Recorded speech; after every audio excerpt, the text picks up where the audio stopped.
हम दक्षिण की ओर पहुंच चुके हैं। मूषक जी, अब तो हम ऋषि अगस्त्य के तप स्थल के निकट ही होंगे ना?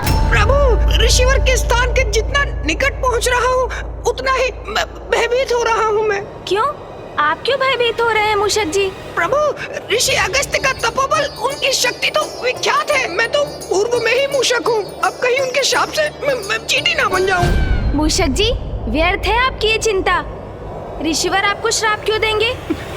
प्रभु, आप उनकी पत्नी को उनके कमंडल से मुक्त करवाकर नदी में परिवर्तित करने जा रहे हैं, फिर भी पूछ रहे हैं कि वो शाप क्यों देंगे? मूषक जी, किसी भी बड़े उद्देश्य को पूर्ण करने में संकट तो आते ही है ना, किंतु उन पर विजय पाने के लिए ध्यान सदैव अपने उद्देश्य पर ही रखना चाहिए, मार्ग में आने वाले संकट और कठिनाइयों पर नहीं। उचित है प्रभु, मैं प्रयत्न करूंगा।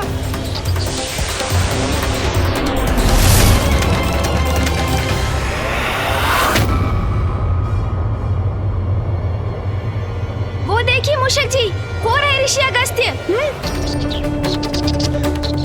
प्रभु के कहने पर भी मैं भयमुक्त होकर ऋषिवर के निकट जाने का साहस ही नहीं जुटा पा रहा हूँ।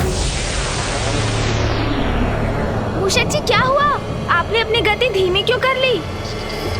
चलिए अब शीघ्र नीचे उतरिए। प्रभु, मेरा सुझाव मानिए तो आपको जो भी उपाय करना है यही ऊपर से कर लीजिए प्रभु। शीघ्रता से हमारा कार्य संपन्न भी हो जाएगा, फिर नीचे जाने की आवश्यकता ही क्या है। मूषक जी, ये क्या कह रहे हैं आप?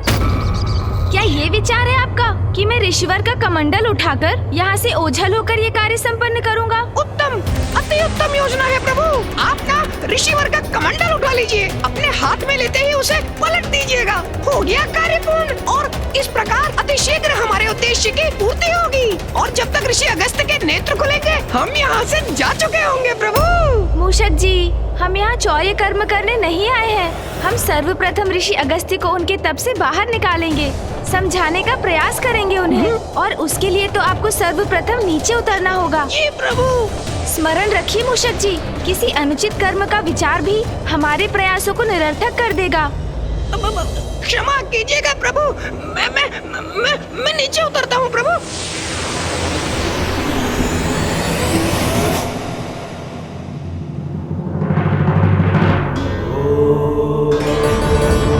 इतने दिव्य महान व्यक्तित्व वाले ऋषिवर अगस्त्य के दर्शन पाकर मैं धन्य हुआ आज।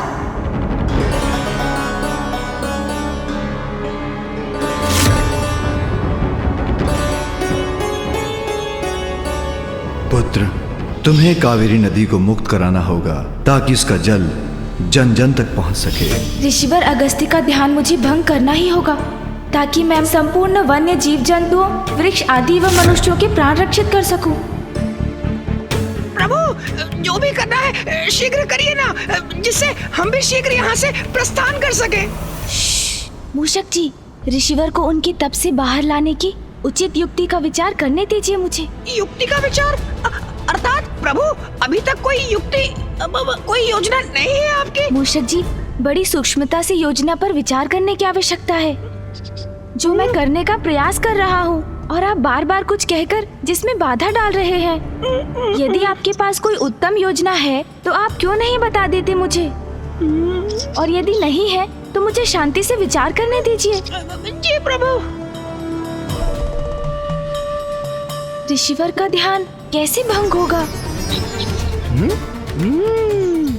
व्यवधान से प्रभु। व्यवधान से अर्थात? हाँ प्रभु, तीव्र वायु प्रवाह से आंधी उत्पन्न करिए आप। आंधी।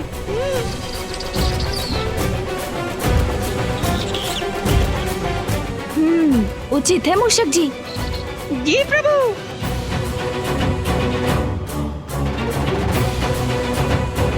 क्षमा कीजिएगा ऋषिवर, किंतु मैं विवश हूँ। मुझे इस क्षेत्र के उद्धार के लिए ये आंधी उत्पन्न करनी पड़ रही है।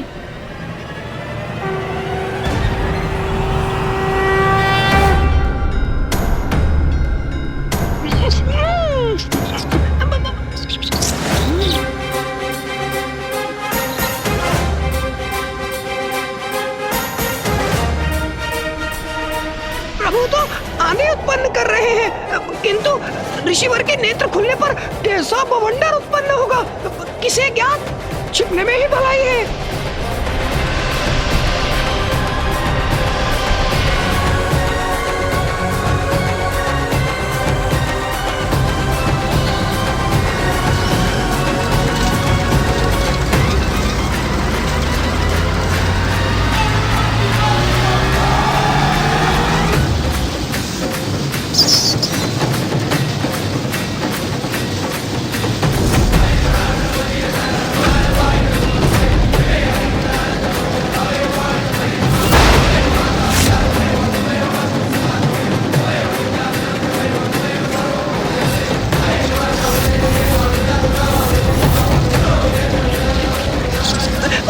ये आंधी तो ऋषिवर तक पहुंचने ही वाली है।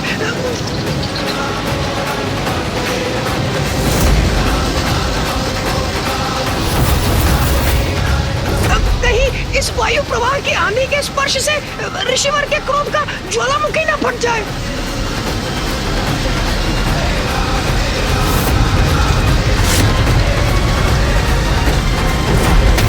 अब शीघ्र भंग होगा ऋषिवर का ध्यान।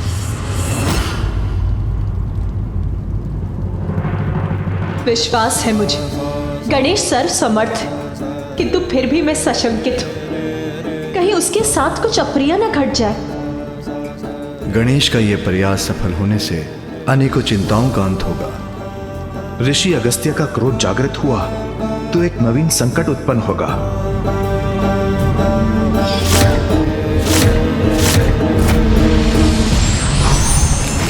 कैसी विकट परिस्थिति है ये।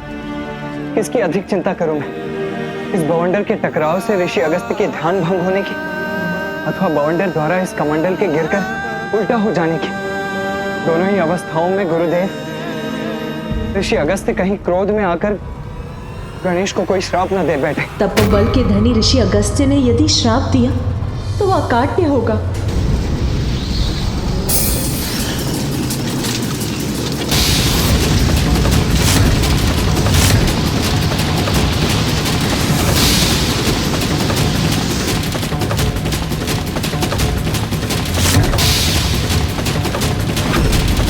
प्रतीत होता है ऋषिवर का कमंडल अब गिरने ही वाला है।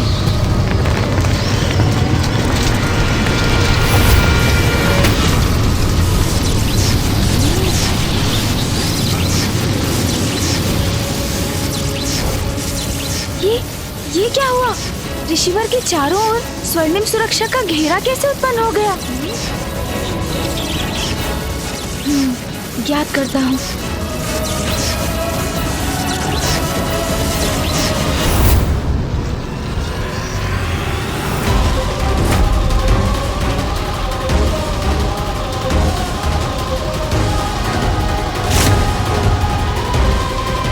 ये क्या?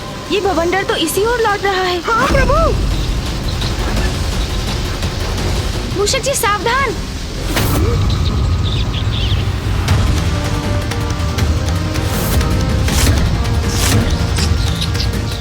इससे रक्षित होना होगा।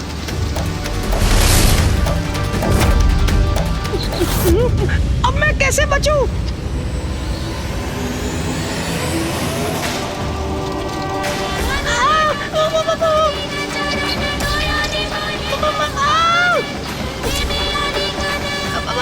प्रभु, कुछ कीजिए प्रभु, रोकिए इस बवंडर को।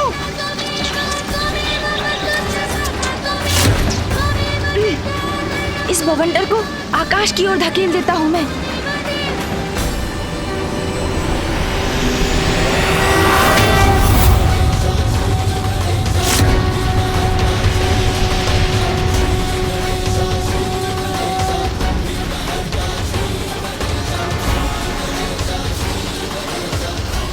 हम रक्षित हो गए प्रभु। मूषक जी, अब हम सुरक्षित हैं। अब ये वायु प्रवाह तो शांत हुआ, किंतु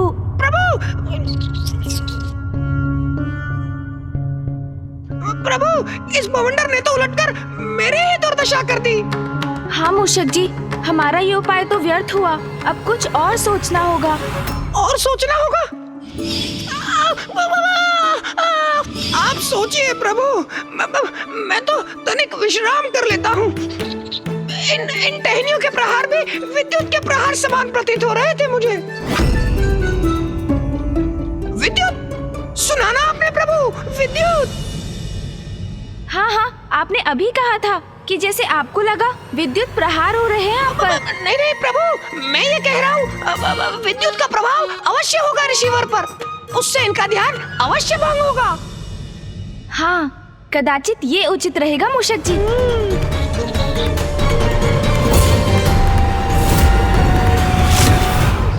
आशा है ये युक्ति कार्य करेगी।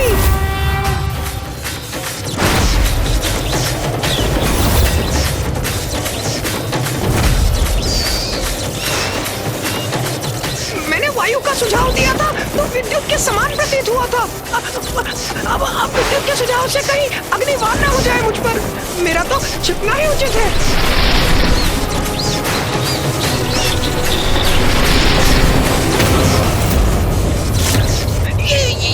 ये विकराल मेघ उत्पन्न हो रहे हैं। अब आकाश तो काले विकराल मेघों से घिर गया है।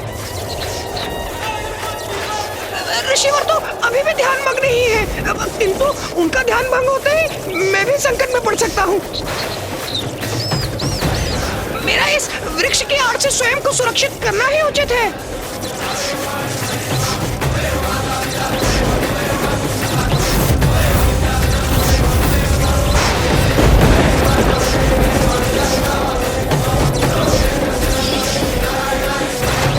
प्रभु के समान मैं भी वृक्ष के ऊपर चढ़कर ही सुरक्षित हो सकूंगा।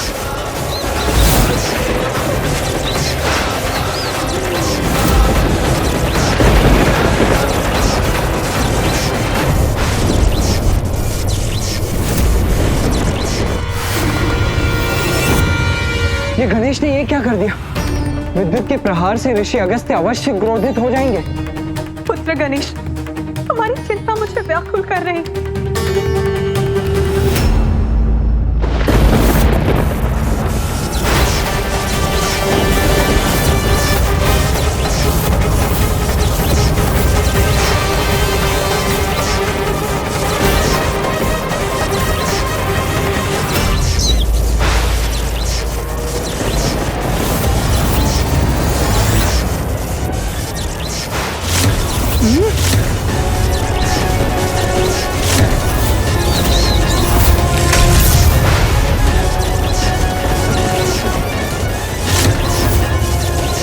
वृक्ष की ओर भी आ सकती है। मुझे इस वृक्ष से दूर हट जाना चाहिए। ये कैसे संभव है? ये विद्युत तो मेरी ओर ही आ रही है। प्रभु!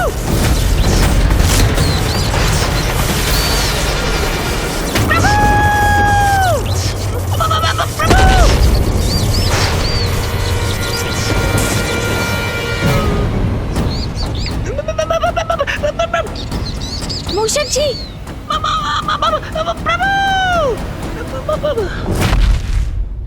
आप कुशल तो है ना मूषक जी? वृक्ष के ऊपर क्यों चढ़ गए थे आप? वृक्ष विद्युत को अपनी ओर आकर्षित करता है, ये तो आपको भी ज्ञात होगा ना मूषक जी?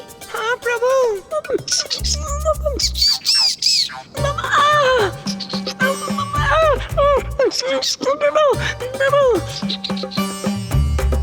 मेरा मुख, मेरा सुंदर मुख, क्या हो गया इसे? देखिए प्रभु, मेरी सुंदर मुख पर कैसी कालिमा छा गई है। मेरी सुंदरता विलीन हो गई। नहीं मूषक जी, आप तो पूर्व के समान ही दिखाई दे रहे हैं। आपको तो कुछ भी नहीं हुआ।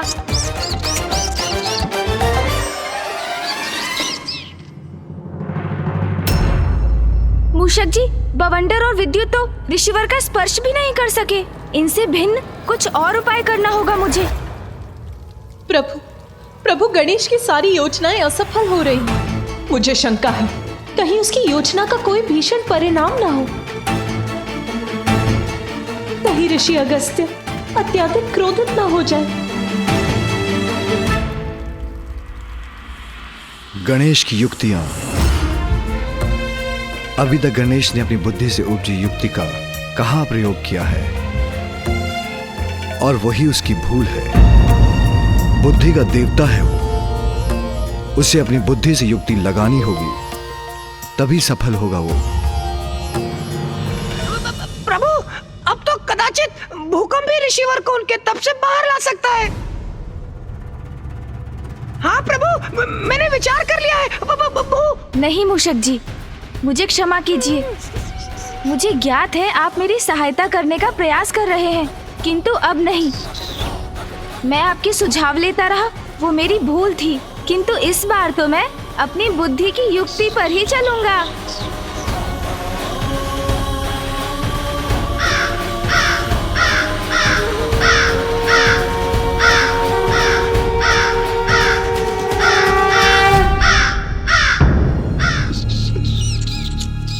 काग? प्रभु! मूषक जी,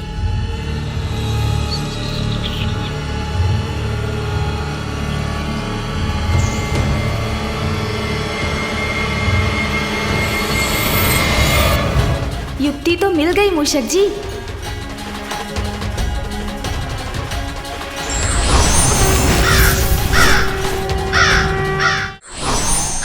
प्रभु! प्रभु! कहाँ उड़े जा रहे हैं आप?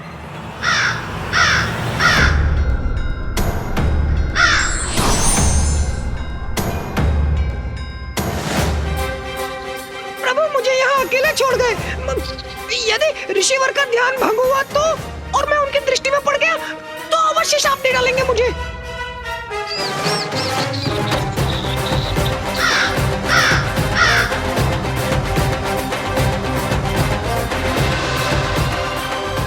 यदि मैंने ऊपर से कमंडल तक पहुंचने की चेष्टा की तो ऋषिवर का सुरक्षा घेरा अवश्य मुझे रोक देगा। कदाचित मुझे नीचे से धरती के भीतर से कमंडल तक जाना चाहिए।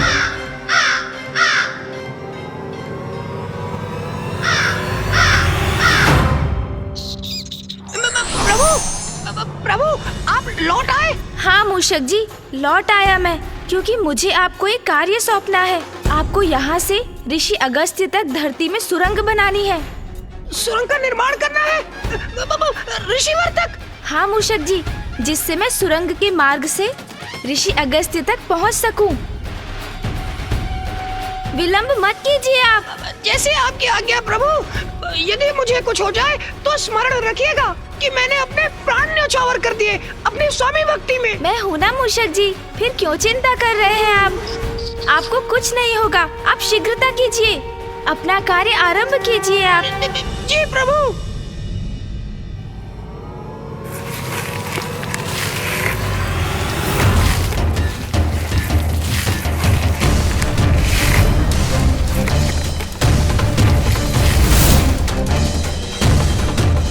मूषक जी, सुरंग का कार्य पूर्ण हो गया। प्रभु, सुरंग तो तैयार है, किंतु प्रभु ने तो मेरी बात ही नहीं सुनी। मैंने सुरंग तो बना दी, लेकिन ऋषि अगस्त के भय से सुरंग के दूसरी ओर बाहर निकलने का छिद्र ही नहीं बना पाया।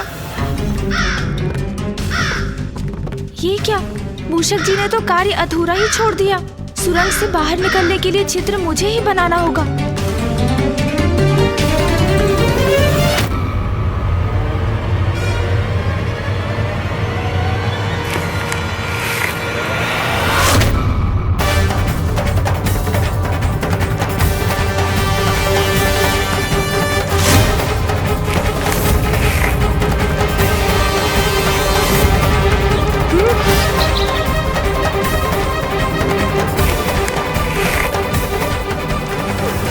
ये क्या?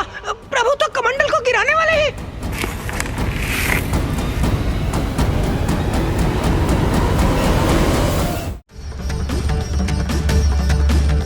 ऋषिवर के कमंडल के गिरने से कहीं अस्त का अनर्थ ना हो जाए।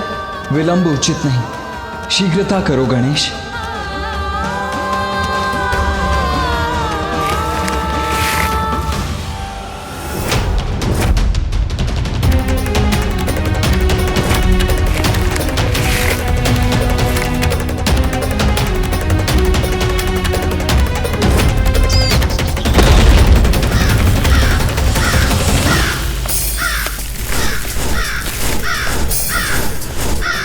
कमंडल तो पुनः स्थित हो गया।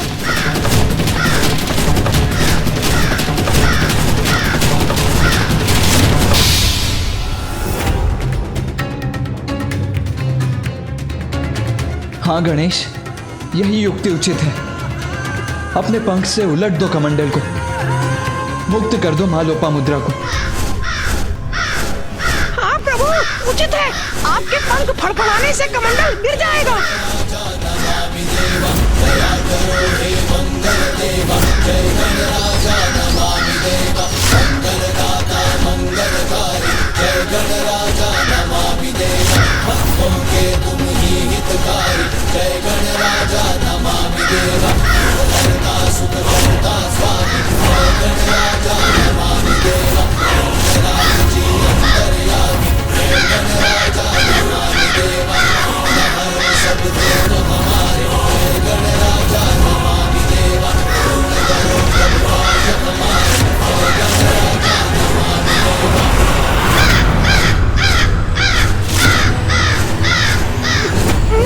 ऋषिवर का ध्यान भंग हो गया।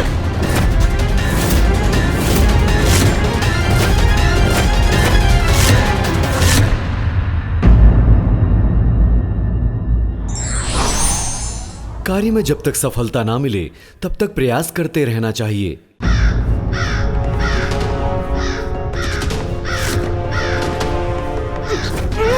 ऋषिवर का ध्यान भंग हो गया।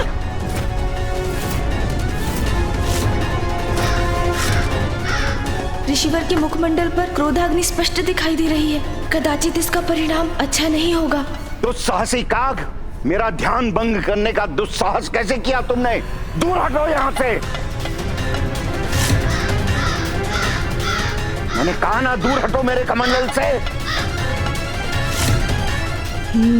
मुझे शीघ्रता से नहीं, अभी तो बुद्धिमानी से कार्य लेना होगा।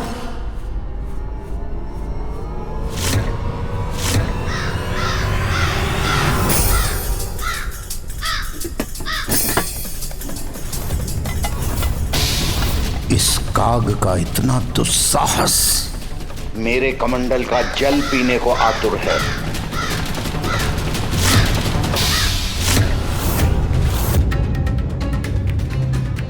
मेरी चिंता सत्य ना हो जाए। कहीं क्रोधावश ऋषिवर गणेश को दंडित करने के लिए उसे श्राप ना दे दे। गणेश, ऋषिवर को और क्रोधित मत करो। इसी पल लौट आओ, मुड़ जाओ वहां से।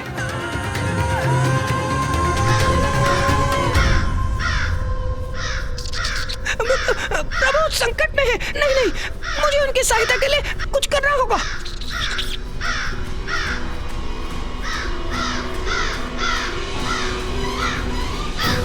मुझे क्षमा कर दीजिए प्रभु। मेरे पांव तो ऋषि अगस्त के भय के कारण जड़ हो गए हैं, आगे ही नहीं बढ़ रहे।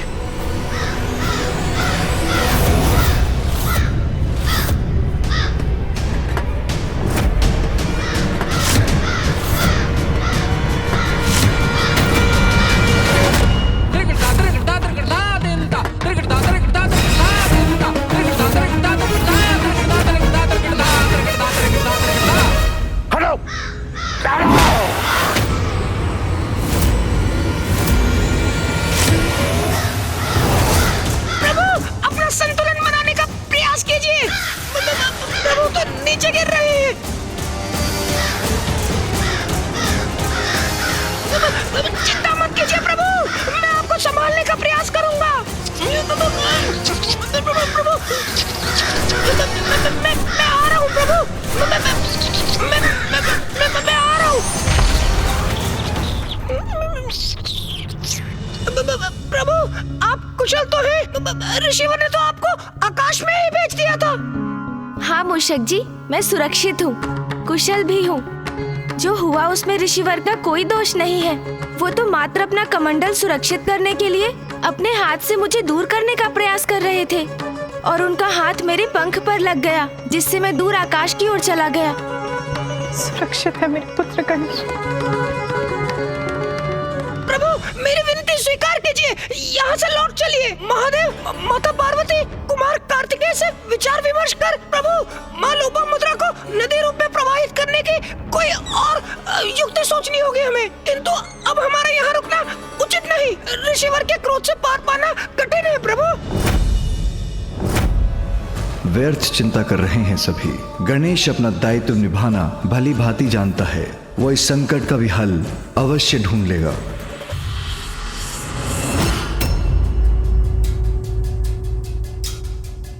अब दूर हट गया वो काग, पुनः ध्यानस्थ होता हूं मैं।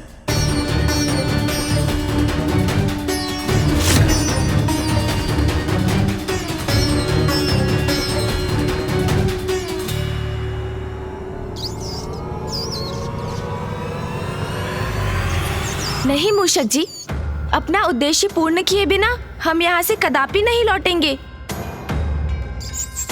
स्थिति विकट है। ऋषि अगस्त्य का क्रोध सर्वज्ञात है, किंतु कठिनाई से भयभीत होकर हम पीछे भी नहीं हट सकते। मूषक जी, जब तक माँ लोपामुद्रा कावेरी नदी के रूप में ऋषिवर अगस्त्य के कमंडल से बाहर नहीं आ जाती, मैं यहाँ से नहीं लौट सकता। चाहे इसका कुछ भी परिणाम हो, वो स्वीकार है मुझे।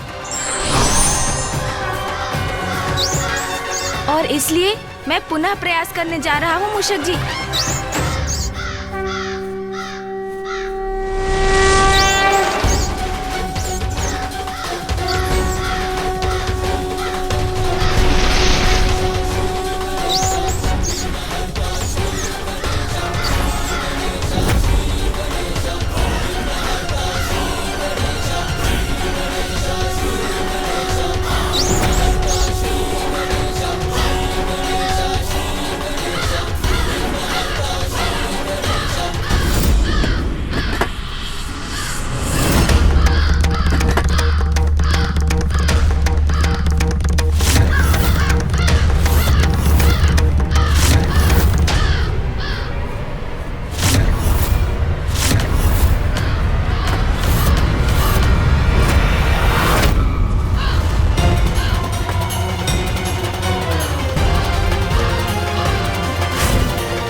तुम पुनः आ गए काग।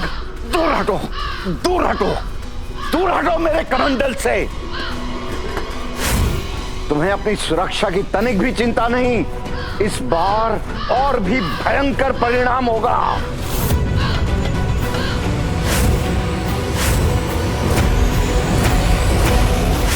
दूर हटो, दूर दूर हटो। काग, तुमने मेरी चेतावनी सुनी नहीं। दूर हटो यहां से।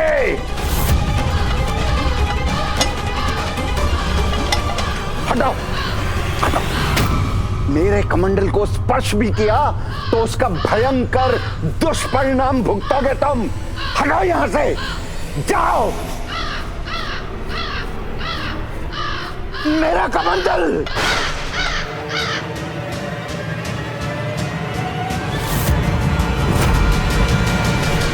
उद्दंड काग, इस कमंडल को सुरक्षित स्थान पर रखते ही तेरी उद्दंडता का कठोर दंड दूंगा मैं।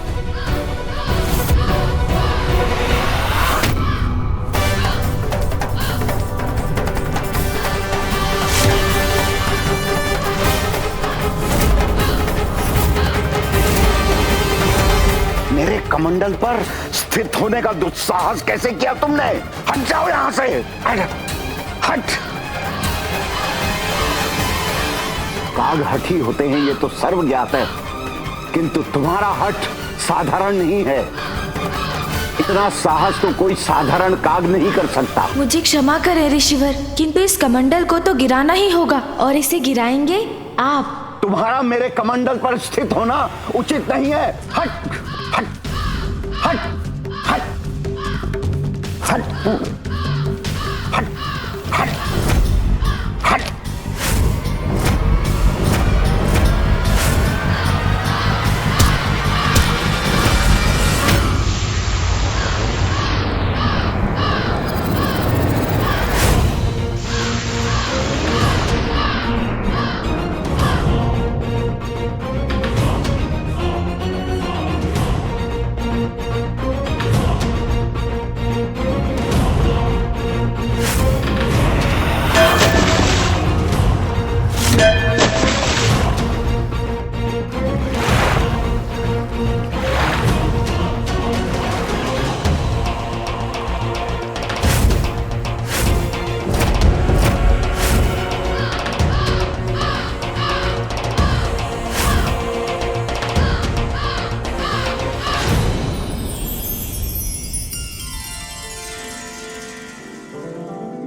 माता, आप कमंडल से बाहर आइए। हाँ माता लोपामुद्रा, आपके स्वामी अगस्त्य ऋषि अपने हाथ से आपको प्रवाहित होने का संकेत दे रहे हैं।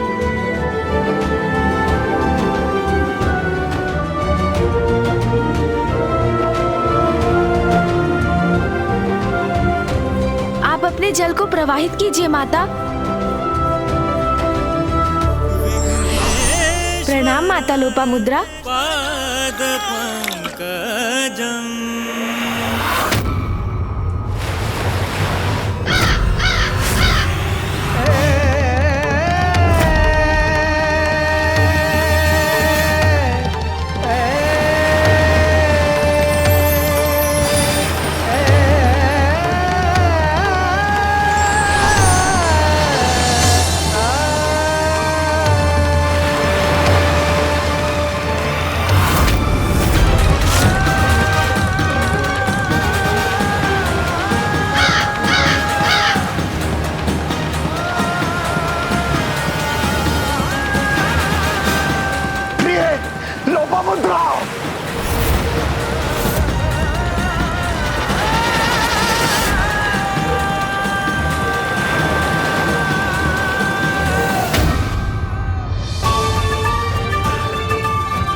इतना बड़ा अनर्थ कैसे किया तूने? प्रभु, अब ऋषिवर के क्रोध से अपनी रक्षा कैसे करेंगे आप? दुष्ट काग, रुक, मैं तुझे श्राप देता हूँ। ऋषिवर का क्रोध अपने चरम पर पहुंच चुका है।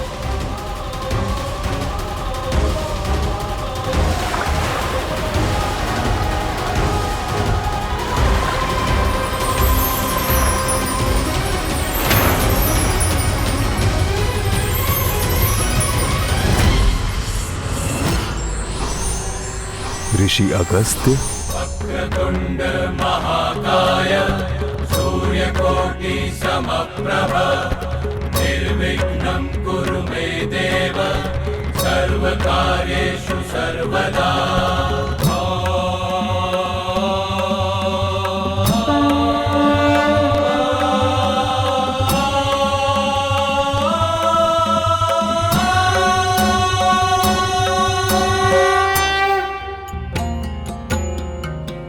प्रणाम प्रभु महागणपति, प्रणाम प्रथम पूज्य गणेश।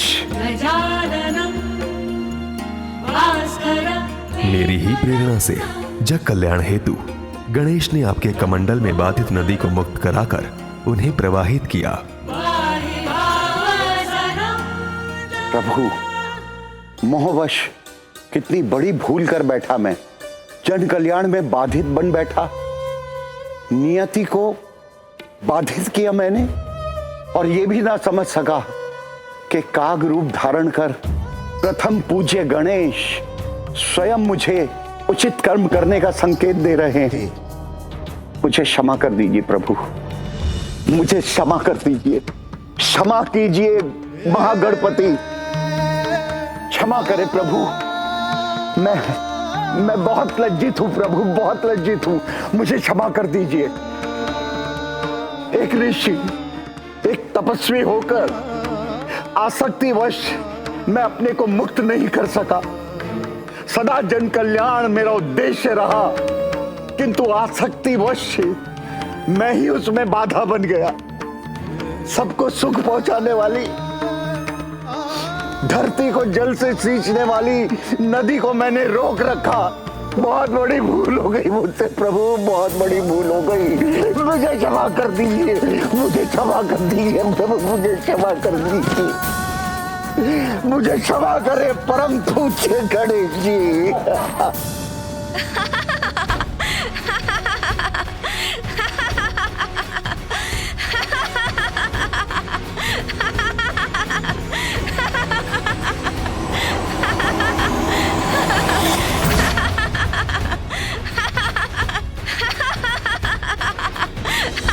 आप मेरी भूल पर हंस रहे हैं परम पूज्य गणेश। उचित है, कदाचित ऐसी भूल का यही उचित परिणाम है। ऋषिवर, आप अभी ये जो कर रहे हैं उसे देखकर मुझे उस समय का स्मरण हो आया जब मामा श्री हरिनारायण ने मेरे समक्ष उठक बैठक कर मुझे हंसाया था। इसलिए मैं ये विधान करता हूँ, आज से जो भी मेरे समक्ष ये दोनों क्रियाएं करेगा, मैं उसकी सभी धर्मोचित मनोकामनाएं यथाशीघ्र पूर्ण करूँगा।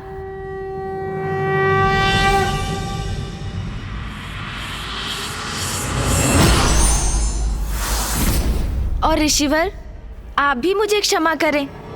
मेरा आशय आपको दुख पहुंचाने का कदापि नहीं था। भूल तो मुझसे हुई थी। मेरे द्वारा सागर जलपान से ही यहाँ सूखा पड़ा था। उसी सूखे की समाप्ति के लिए नदी प्रवाहित करना चाहता था, किंतु पत्नी प्रेम वश में उसमें स्वयं बाधा बना। ये भी भूल गया कि लोपामुद्रा का जन्म दक्षिण के अकाल को समाप्त करने के लिए ही हुआ था। किंतु अब तो भूल का सुधार भी हो चुका है। देखिए ना ऋषिवर, अब तो नदी प्रवाहित भी हो रही है।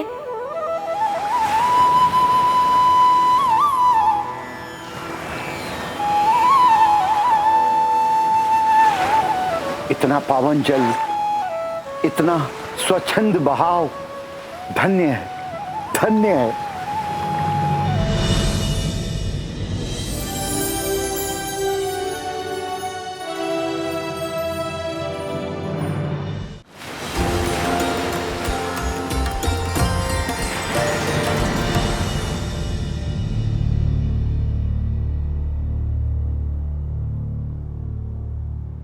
प्रभु, जल, प्रभु कृपा कीजिए, जल।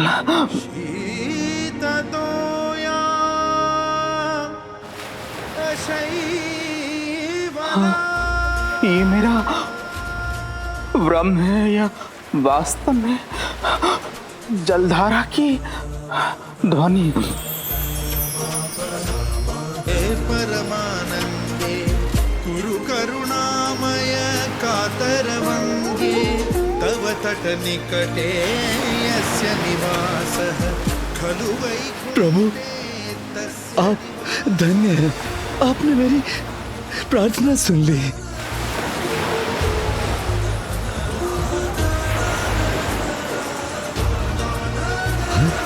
हाँ,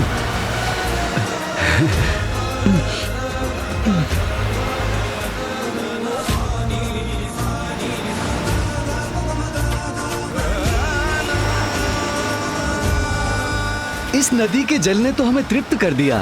अब हम अपना जीवन यापन करने में समर्थ हैं।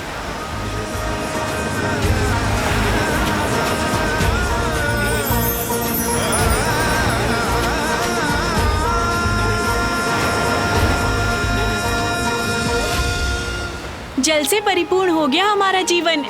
अब कोई कमी नहीं है हमारे जीवन में। इस जलधारा ने तो हमारा जीवन ही सुखमय बना दिया।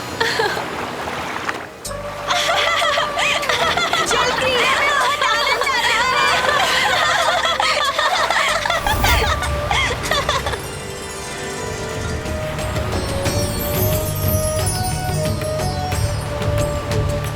धन्य है कावेरी नदी, धन्य है विघ्नहर्ता गणेश जी, जिन्होंने मेरे मोहपाश को मिटाया, मेरे सत्कर्म के मार्ग में आए विघ्न को दूर किया, लोपामुद्रा को कावेरी नदी के रूप में मुक्त किया।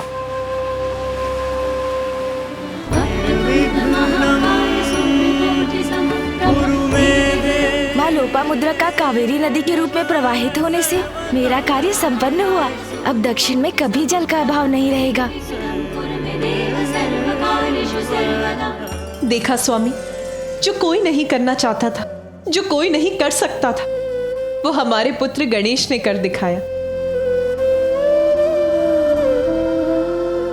घटनाओं के इस क्रम ने मुझे महादेव के समक्ष अपनी चिंता व्यक्त करने का अवसर नहीं दिया, किंतु अब सभी के यहाँ से प्रस्थान के बाद मैं उन्हें अपनी दुश्चिंता के विषय में बताऊंगा। कदाचित अभी उसमें विलंब नहीं हुआ है।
मनोरंजक है तुम्हारी क्रीड़ा,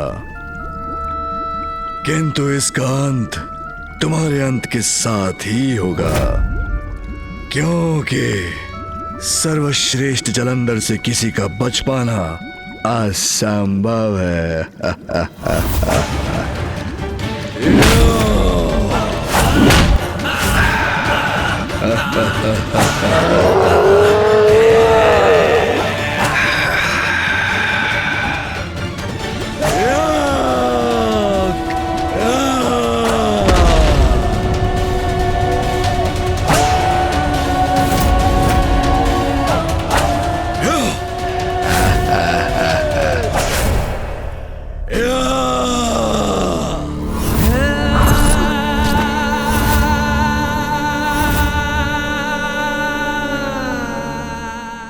शक्ति और युक्ति का प्रयोग यदि लोक कल्याण के लिए किया जाता है तो उसकी सराहना होती है, किंतु उसका प्रयोग यदि स्वयं के स्वार्थ और किसी को आहत करने के लिए किया जाए तो स्वयं के लिए घातक हो सकता है।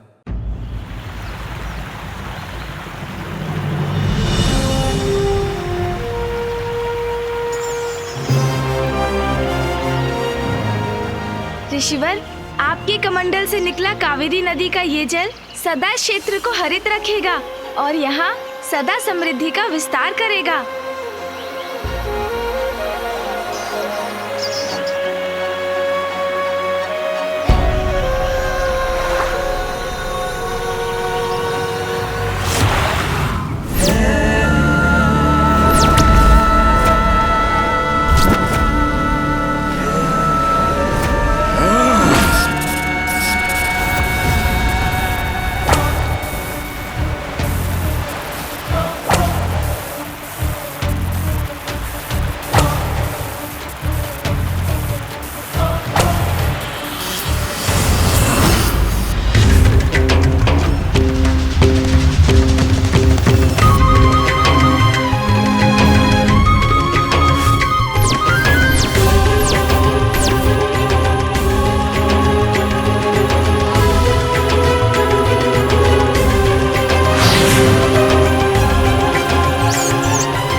इस पावन जल के स्पर्श से ये किस प्रकार के अशुभ का आभास हुआ मुझे?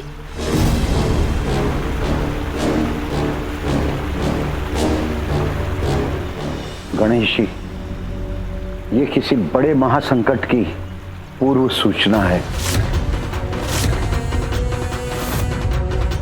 महासंकट तो है, स्वयं जगत पिता महादेव की क्रोधाग्नि ही जगत के लिए संकट उत्पन्न करने वाली है।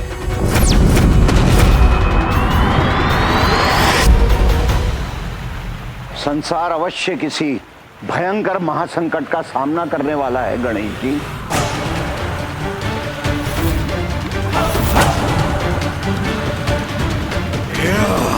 कैसा महासंकट ऋषिवर?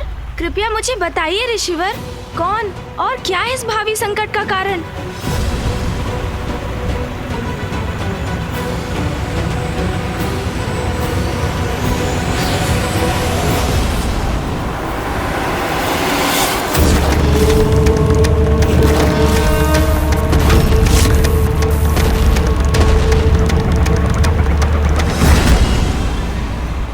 महादेव की क्रोधाग्नि, महादेव की क्रोधाग्नि, महादेव की क्रोधाग्नि, महादेव की क्रोधाग्नि, महादेव की क्रोधाग्नि। महादेव, वो है आपकी क्रोधाग्नि।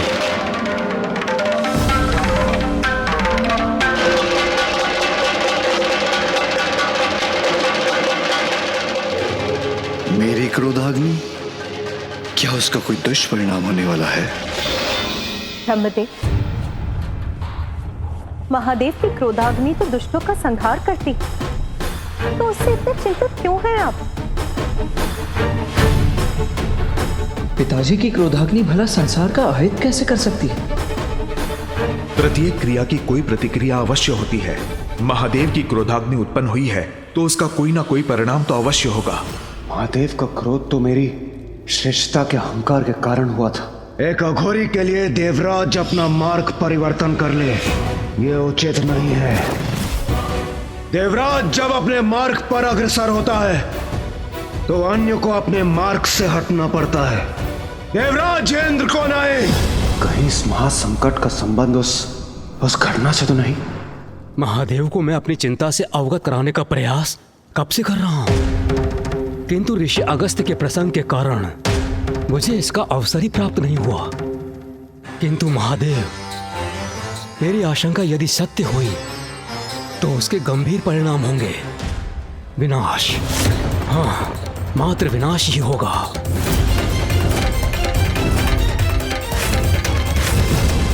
ब्रह्मदेव, आप स्पष्ट कहिए, आपकी आशंका का कारण क्या है? आपकी क्रोधाग्नि महादेव, जिसका विस्फोट सागर में तो हुआ था, किंतु कदाचित आपकी क्रोधाग्नि अभी भी शांत नहीं हुई है। जल और अग्नि का संयोग तो प्रकृति के विरुद्ध है। इसीलिए मुझे शंका है महादेव कि आपकी क्रोधाग्नि के सागर में विध्वंस से किसी ऐसे अपराकृतिक अति शक्तिशाली अस्तित्व का जन्म हुआ है जो महासंकट बनकर हम सभी पर छा जाएगा। ऐसा क्या महासंकट हो सकता है जिसे त्रिदेव भी नहीं मिटा सकते?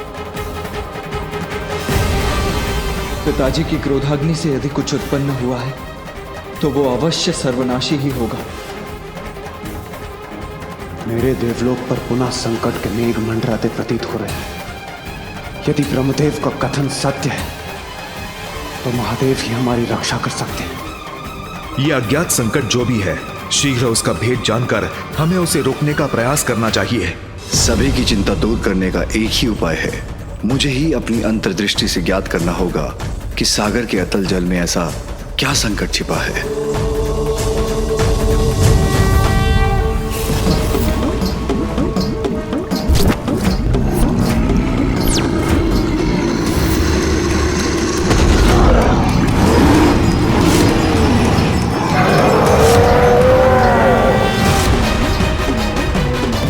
महासंकट तो अवश्य उत्पन्न हो गया है।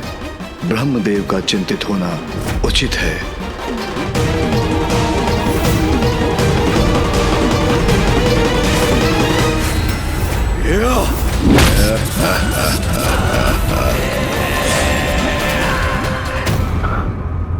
नहीं, नहीं। क्या हुआ ऋषिवर? ऐसा क्या देखा आपने जिससे आप भी व्यग्र हो उठे? अत्यंत भयंकर है महादेव की क्रोधाग्नि का ये रूप। सागर के जल में जन्मा है। सर्वश्रेष्ठ जलंधर हूं मैं। जलंधर, जलंधर, जलंधर।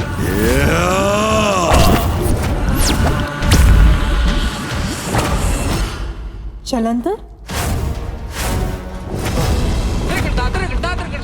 मेरी शंका सत्य थी महादेव। किसे ज्ञात है आपकी क्रोधाग्नि का ये भीषण परिणाम सागर में उत्पन्न होकर वहां कैसा आतंक फैला रहा होगा।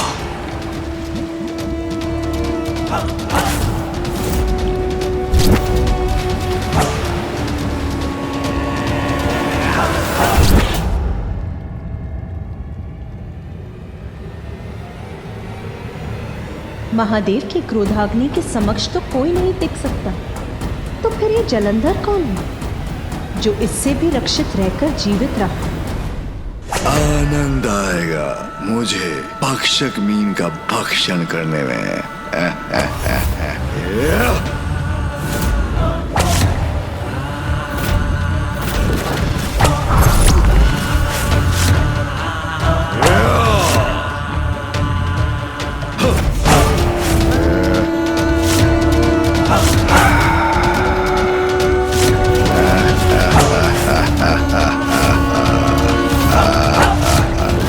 कितना भी वेग बढ़ा लो, सुरक्षित नहीं हो तुम। मैं सर्वश्रेष्ठ जलंधर पराजय स्वीकार नहीं करता।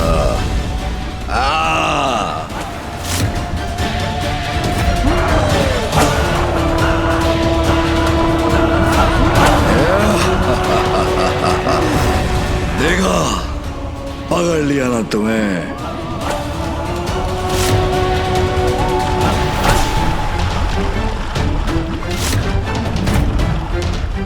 मैं सर्वश्रेष्ठ जलंधर, मुझसे कोई बच नहीं सकता। चलो मेरे संकेत पर।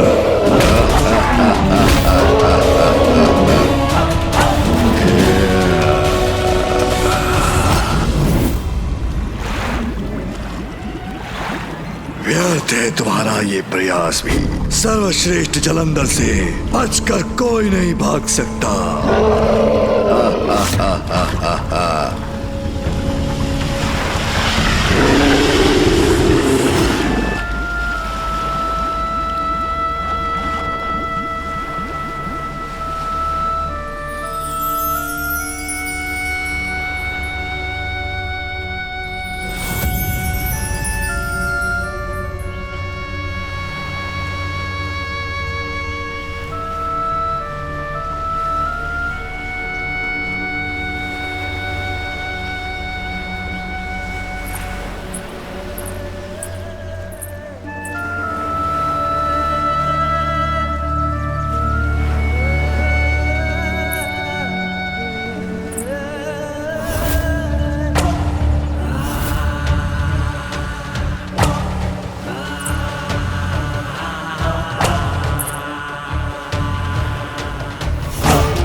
अद्भुत, अति मनोहर है ये दृश्य। कितने बलिष्ठ, कितने आकर्षक हैं ये।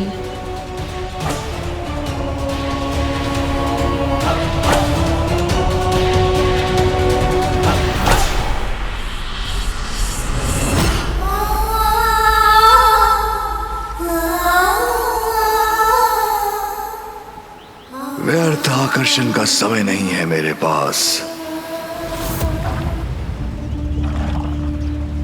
उन्होंने मुझे उचित प्रकार से देखा तक नहीं।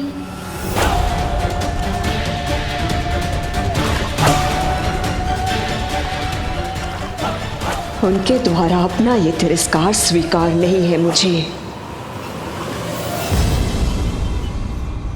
ओम श्री विष्णुवे नमः। ओम श्री विष्णुवे नमः।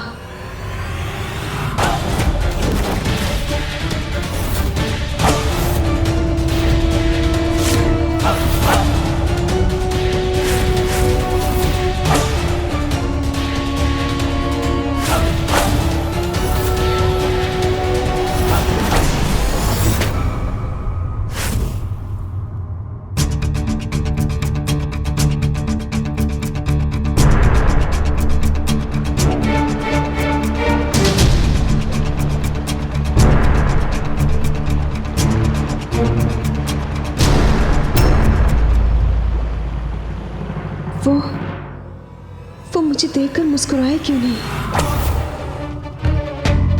मेरे मुस्कुराने पर उन्होंने अपना मुख क्यों मोड़ लिया? जैसे उन्हें मुझसे घृणा हो।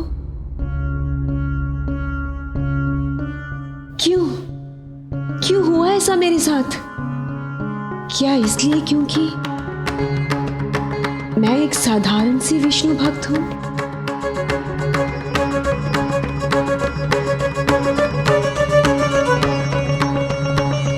ओम श्री विष्णुवे नमः। ओम श्री ओम श्री विष्णु। अब इस जाप में मेरा मन ही नहीं लग रहा।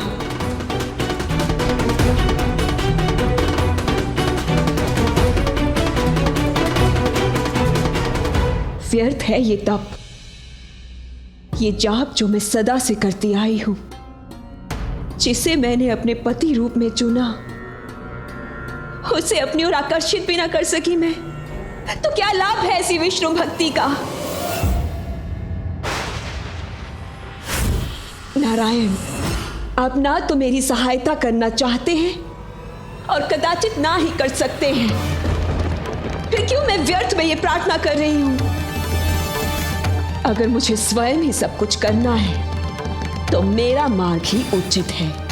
अब से मैं भक्ति के मार्ग को त्याग कर वही मार्ग अपनाऊंगी जिससे वो आकर्षित होकर मेरी ओर चले आएंगे।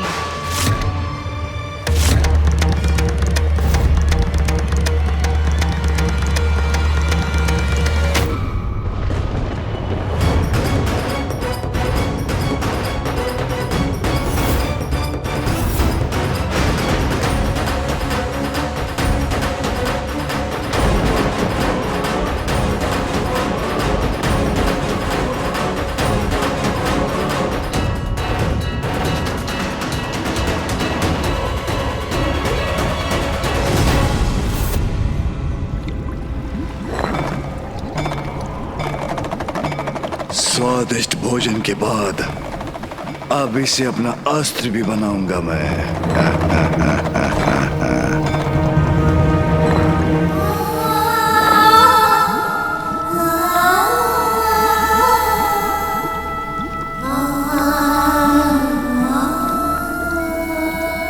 किसका मधुर आलाप है ये जो मुझे अपनी ओर आकर्षित करने का प्रयास कर रहा है?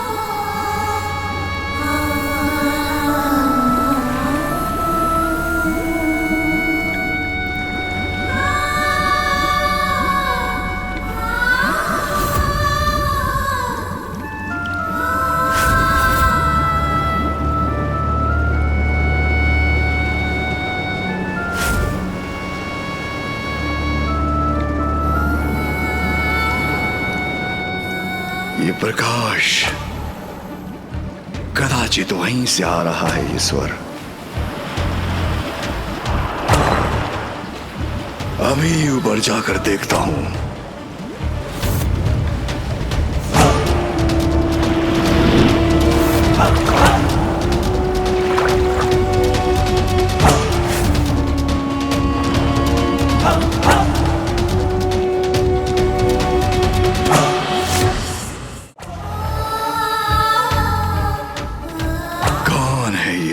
जो वहां तट पर खड़ी अपने मधुर आलाप से मुझे लुभा रही है।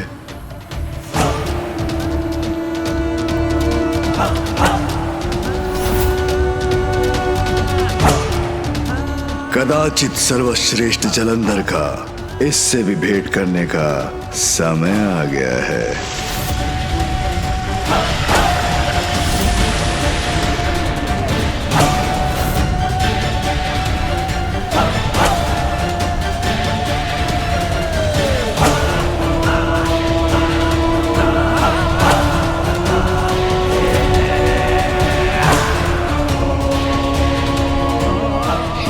तो थी, कहां गई?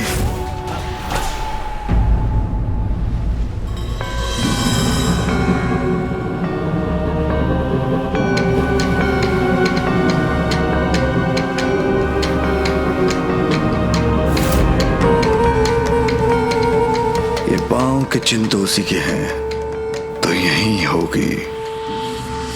क्रीड़ा कर रही है मेरे साथ।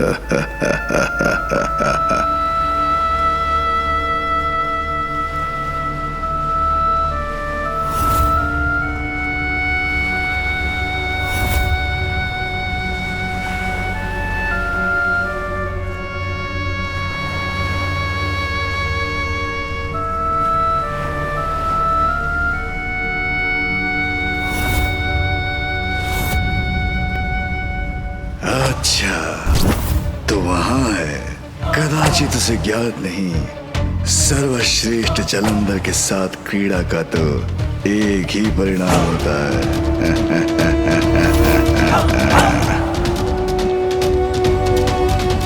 अरे, अब कहां चली गई?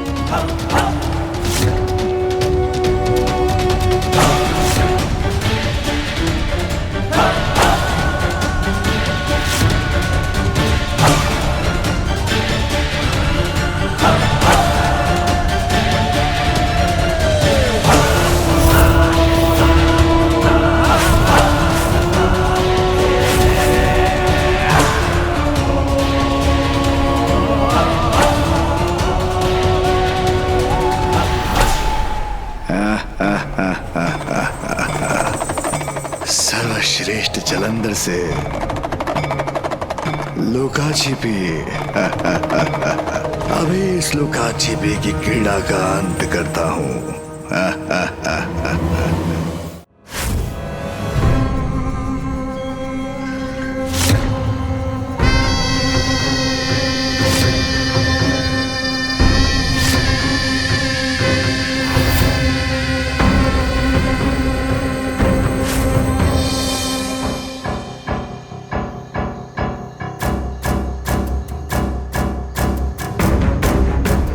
बड़ी विचित्र बात है, स्वर मुझे सुनाई दे रहा है, किंतु मेरी दृष्टि से अदृश्य हो रही है स्वर की स्वामिनी।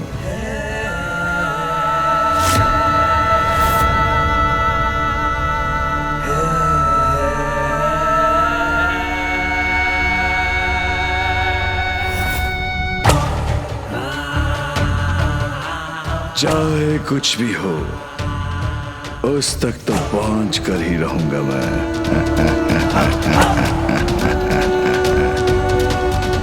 मैं सर्वश्रेष्ठ जलंधर तुम्हारे निकट आना चाहता हूं। रुक जाओ,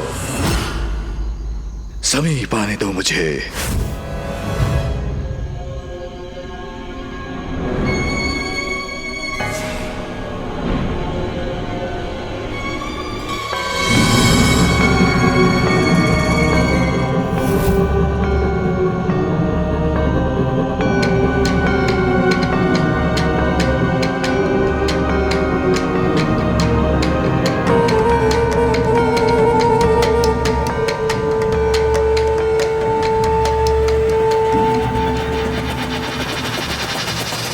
कौन हो तुम?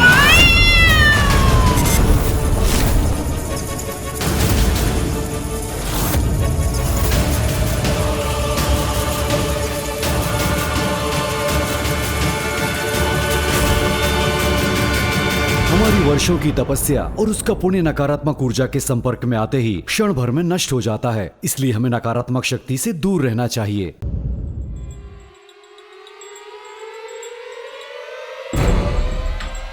इतना क्यों सताया मुझे?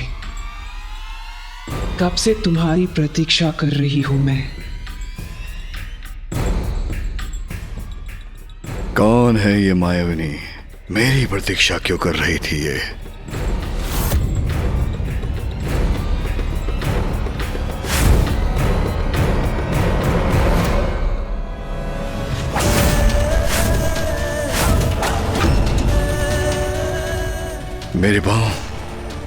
मेरे पांव जड़ कैसे हो गए?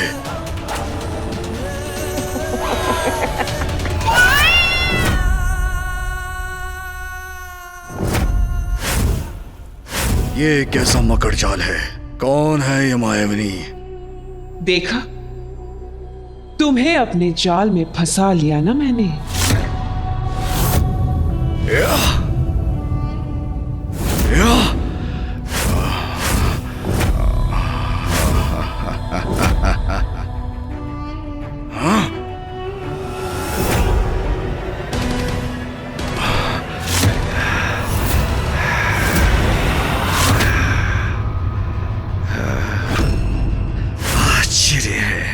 अपनी संपूर्ण शक्ति लगाकर भी इससे मुक्त नहीं हो पा रहा हूं मैं। कौन हो तुम? क्या चाहती हो मुझसे? इस प्रश्न का विचार तो तुम्हें मेरा पीछा करने से पूर्व करना चाहिए था।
विलक्षण है ये, कोई नहीं रोक सकता, कोई नहीं बांध सकता इन्हें।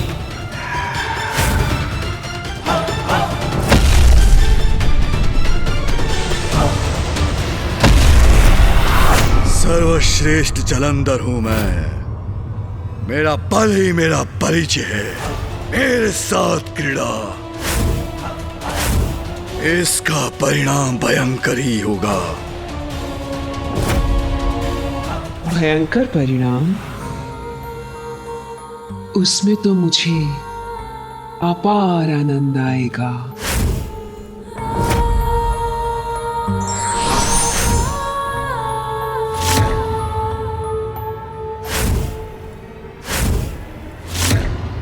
मैं ही करती हूं इस क्रीड़ा का आरंभ।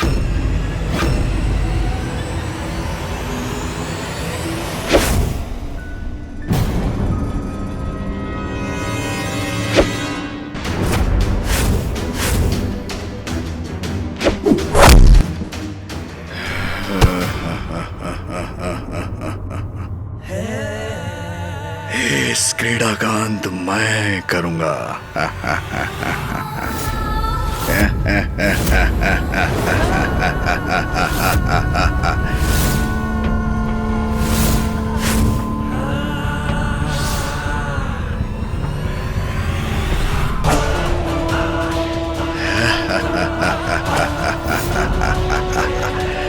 मायाविनी, तुम मेरा स्पर्श भी नहीं कर पाओगी। सर्वश्रेष्ठ जलंधर हूं मैं।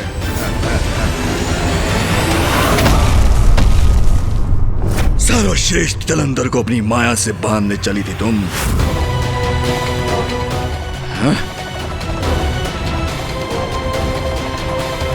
रुक जाओ, अभी इस क्रीड़ा का अंत नहीं हुआ है। तुम मेरे मोहपाश से बचकर कहीं नहीं जा सकते, सर्वश्रेष्ठ जलंधर। रुक जाओ जलंधर, मैं तुम्हें जाने नहीं दूंगी।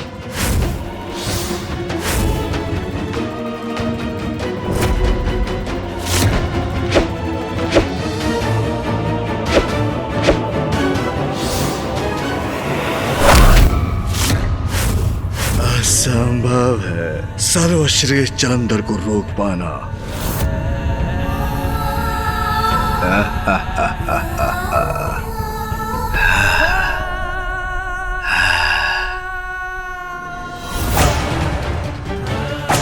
ऐसा क्यों प्रतीत हो रहा है मुझे, जैसे मैं इस राक्षसी से परिचित हूं।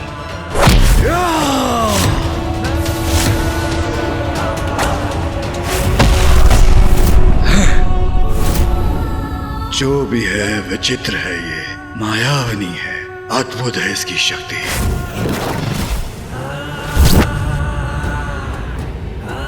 मुझे वश में करना चाहती हो ना तुम, तो आओ प्रयत्न करके देख लो।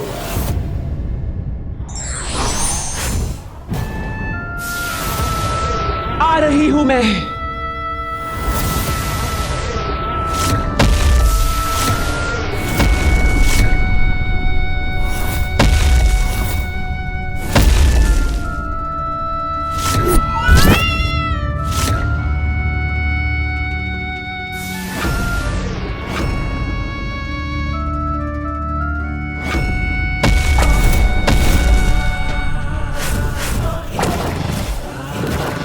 क्या हुआ, नहीं पकड़ पा रही हो ना मुझे? असाधारण हूँ, सर्वश्रेष्ठ हूँ, जलंधर हूँ मैं।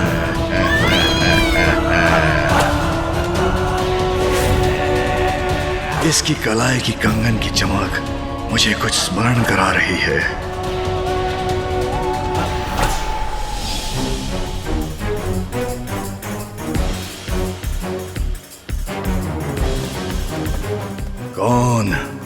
कौन थी वो बालिका?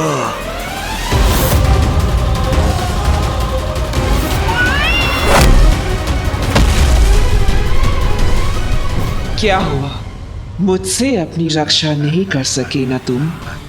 लो, कर लिया मैंने तुम्हें अपने वश में। अब हुआ हमारी इस क्रीड़ा का अंत।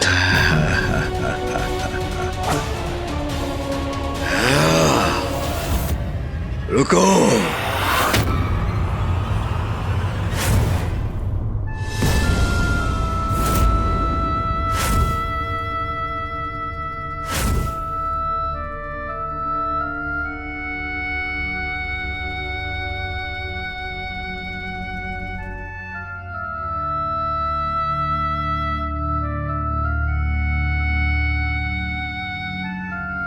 ये कंगन तो मैंने पूर्व में भी कहीं देखा है।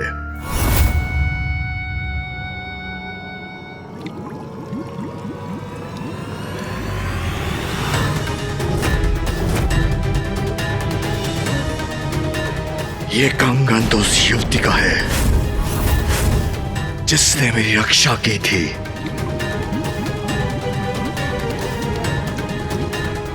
ये कंगन तुम्हें कैसे प्राप्त हुआ? क्या तुमने इस युवती का वध कर उसको अपना आहार बना लिया है? बोलो, मेरे प्रश्नों का उत्तर दो। बोलो, क्या किया तुमने उसके साथ? शांत क्यों हो? मेरे प्रश्नों का उत्तर दो।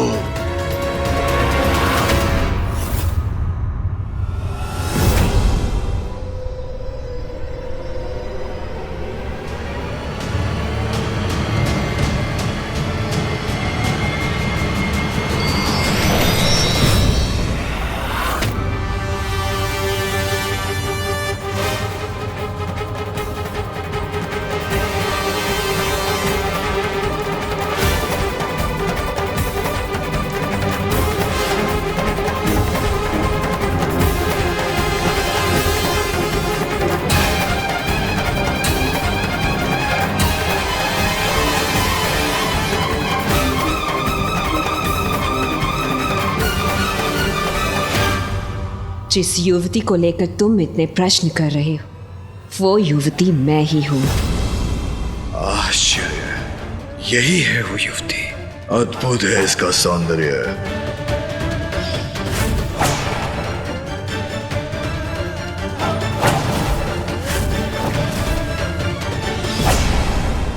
किंतु जब मैंने तुम्हें देखा था तब तो तुम साधारण सी युवती थी।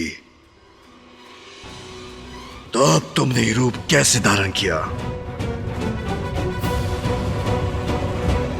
इतना परिवर्तन क्यों और कैसे? तुम्हारे लिए।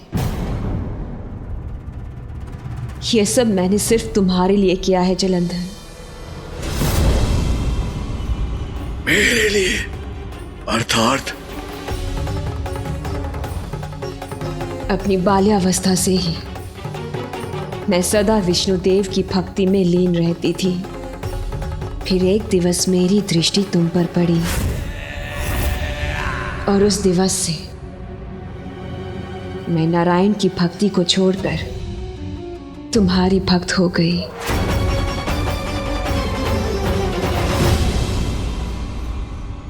उचित है, करनी भी चाहिए तुम्हें मेरी भक्ति। सर्वश्रेष्ठ जो हूं मैं, जलंधर सर्वश्रेष्ठ।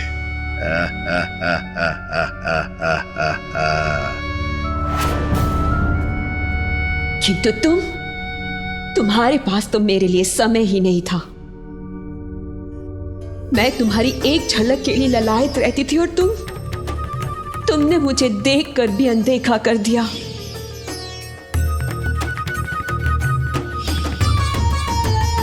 कदाचित उस रूप में मैं तुम्हारे योग्य ना थी, इसीलिए उस दिवस मैंने निर्णय लिया कि यदि तुम्हें पाना मेरे जीवन का ध्येय है तो मुझे तुम्हारे योग्य, तुम्हारी जैसा बनना होगा। इसीलिए मैंने नारायण की भक्ति का त्याग किया और ये रूप धारण किया।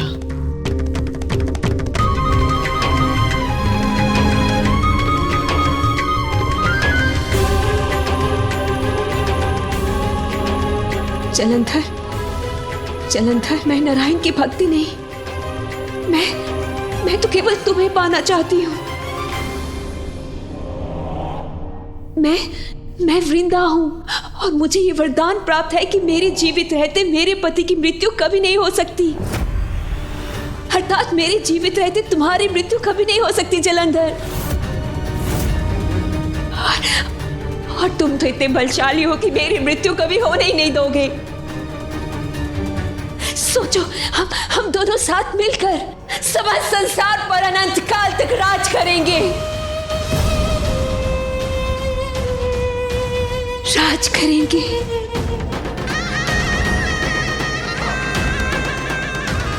उचित है।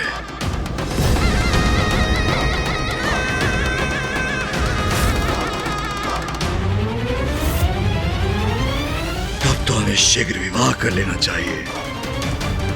सर्वश्रेष्ठ कपट बुद्धि की स्वामिनी का विवाह तो सर्वश्रेष्ठ जलंधर से होना ही उचित है।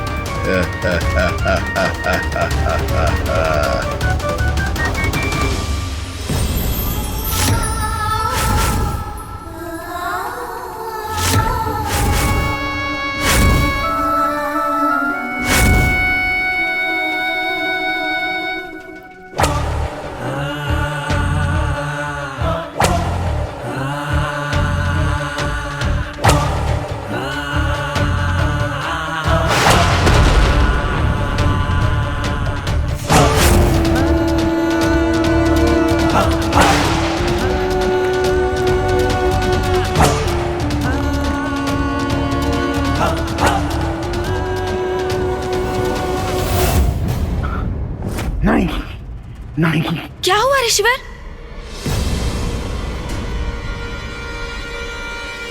गणेश जी, अभी तक तो केवल जालंधर ही एकमात्र चुनौती था। अब उसके साथ एक और कपटी कुटिल शक्ति भी जुड़ गई है।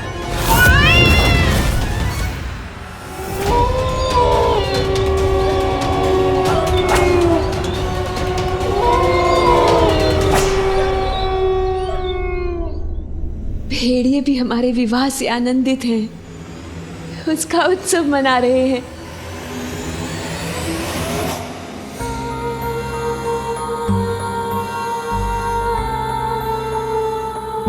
अंततः जिससे मैंने प्रेम किया, जिसको पाने की लालसा रखी, अब पूर्ण रूप से उसका साथ पा ही लिया मैंने। कोई बात नहीं कर सकता वृंदा के पति का, अर्थात सर्वश्रेष्ठ जलंधर अब अमर हुआ। स्वामी, क्या विचार कर रहे हैं आप?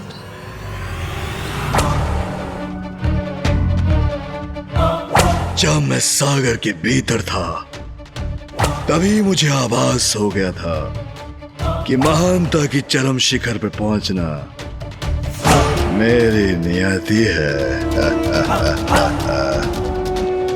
किंतु इसके लिए मुझे क्या करना है यह मुझे ज्ञात नहीं।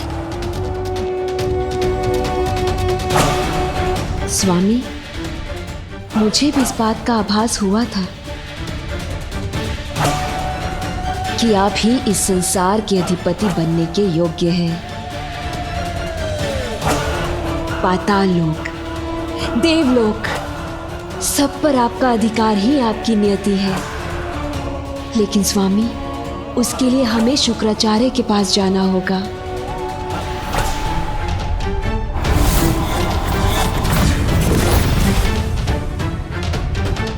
शुक्राचार्य? हाँ स्वामी, असुर गुरु है शुक्राचार्य।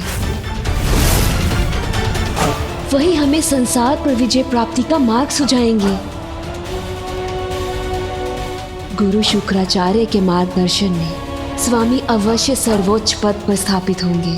सर्वश्रेष्ठ जलंधर अब महानतम जलंधर भी होगा। गणेश जी, मैं आपकी क्या सहायता कर सकता हूँ? ऋषिवर, आपने मुझे इस संकट से अवगत कराया, यही पर्याप्त सहायता है मेरे लिए। अब मुझे यथाशीघ्र कैलाश लौटकर पिताश्री के साथ इस पर विचार विमर्श करना चाहिए। उचित है गणेश जी, महादेव ही इस भयंकर संकट का हल सुलझा सकते हैं। आप शीघ्र प्रस्थान कीजिए। मैं यही लोपामुद्रा का स्मरण करते हुए ध्यान मग्न होता हूं।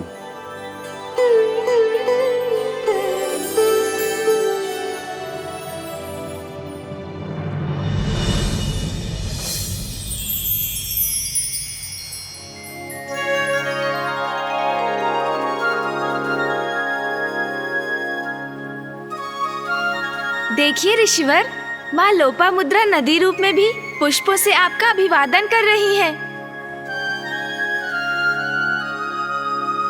गणेश जी, लोपामुद्रा का त्याग तो अद्भुत था। मेरे लिए उसने राजभवन के सारे सुख त्याग दिए और आज इस रूप में भी मेरे प्रति समर्पित है। तो मैं उसका त्याग कर और कहीं कैसे जा सकता हूं? ऋषिवर, आपका और माँ लोपामुद्रा का प्रेम तो अमर है। मैं आपको विश्वास दिलाता हूँ, समय आने पर माँ लोपामुद्रा सदैव प्राप्त होंगी। आप प्रतीक्षा कीजिए ऋषिवर। निकट भविष्य में जगत जननी के सर्वोच्च रूप माँ ललिता देवी का आविर्भाव होगा। तब आपको उनके दर्शन का लाभ होगा और उनसे ही आपको उनकी कथा और उनके सहस्त्र नामों का ज्ञान भी प्राप्त होगा। आपके माध्यम से माँ ललिता के सहस्त्र नाम उजागर होंगे और माँ लोपामुद्रा से पूर्वजों के उद्धार हेतु आपको संतान की प्राप्ति भी होगी।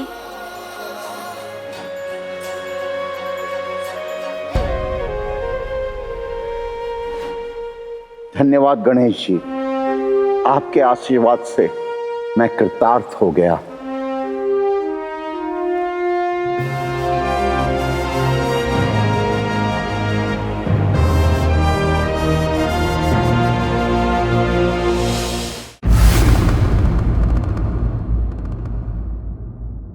पिताजी, जलंधर को लेकर ब्रह्मदेव की चिंता हमारी चिंता भी तो है।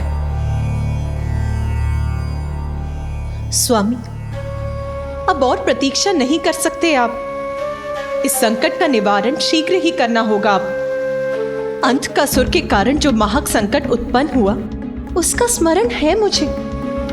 इसीलिए अब क्षणिक विचार का समय भी नहीं है आपके पास। जलंधर महासंकट का रूप ले ले, उसके पहले उसका अंत कर दीजिए स्वामी।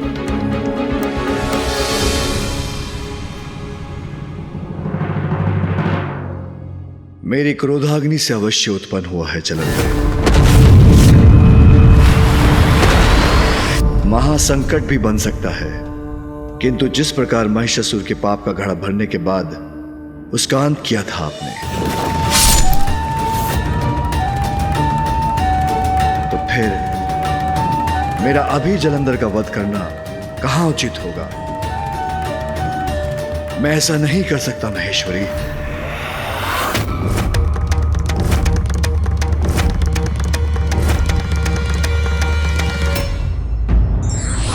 दंड देने से पूर्व भगवान सभी को समान रूप से अवसर देते हैं। ये व्यक्ति पर निर्भर करता है कि वो धर्म का मार्ग चुनता है या अधर्म का।